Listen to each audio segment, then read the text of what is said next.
Stop scrolling. Look at the screen. You aren't looking at a dog. You are looking at a 15-pound geological anomaly.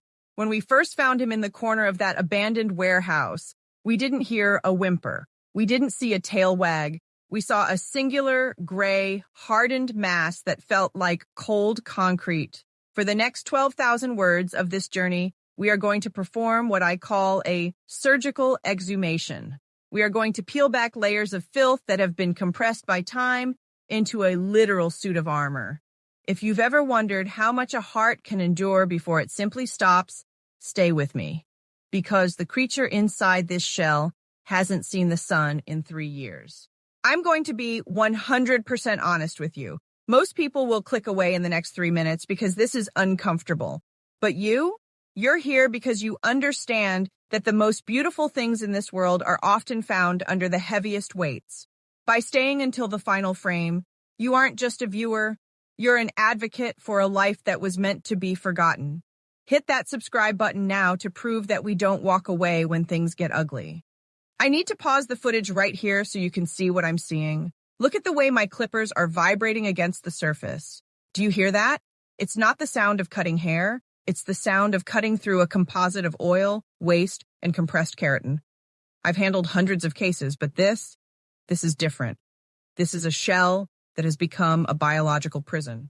Why did this happen? It's a process called felting. When a long-haired dog is never groomed, the individual strands don't just tangle, they weave. The natural oils, or sebum, act as a glue. Over years, this creates a fabric stronger than industrial wool. It's so tight, it has actually begun to distort the dog's skeletal structure. We are fighting physics as much as we are fighting time. Watch the blade. I'm looking for the bridge, that half millimeter of space between the skin and the stone. And there it is. Look at the way the entire back section lifts as one solid 5-pound sheet. This dog's hair is coming off in one piece like a heavy, cursed coat. But look at the skin underneath. It's not pink. It's a deep, angry, pulsing purple. This is reperfusion. For 1,000 days, the weight of this shell acted as a tourniquet, starving the skin of oxygen. Now the blood is rushing back all at once. If we move too fast, the sudden influx of toxins from the stagnant blood can cause his heart to fail. We are literally recalibrating his circulatory system inch by inch. The shell is on the table, but the poison is still on the dog. As the water hits him, it turns a dark, muddy black. This is the purification phase.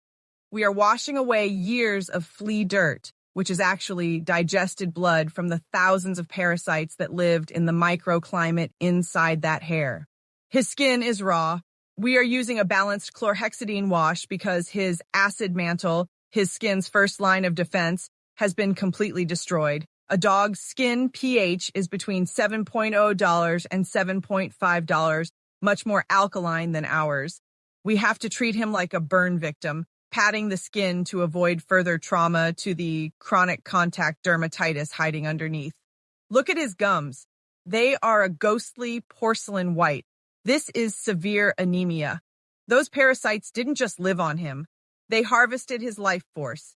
His heart has been working overtime for years, just to keep his brain functioning on a fraction of the oxygen it needs. Now, the first meal, it's the most dangerous part of the day.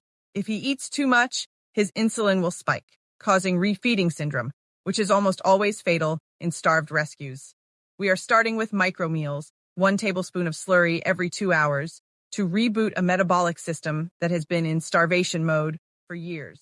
The shell is in the trash. The blood work is stabilizing. But the shell of the mind takes longer to break. We are following the 3-3-3 rule, 3 days, to decompress and let the cortisol levels drop. 3 weeks to realize that the world is now predictable. 3 months to finally, for the first time, allow the oxytocin to override the fear. Look at the dog on your screen now. He isn't a shell dog anymore. He is a masterpiece of resilience. Thank you for staying for all 12,000 words of this journey. You didn't just watch a video, you stood witness to the resurrection of a soul. Go hug your dog, they deserve it. We'll see you in the next exhumation.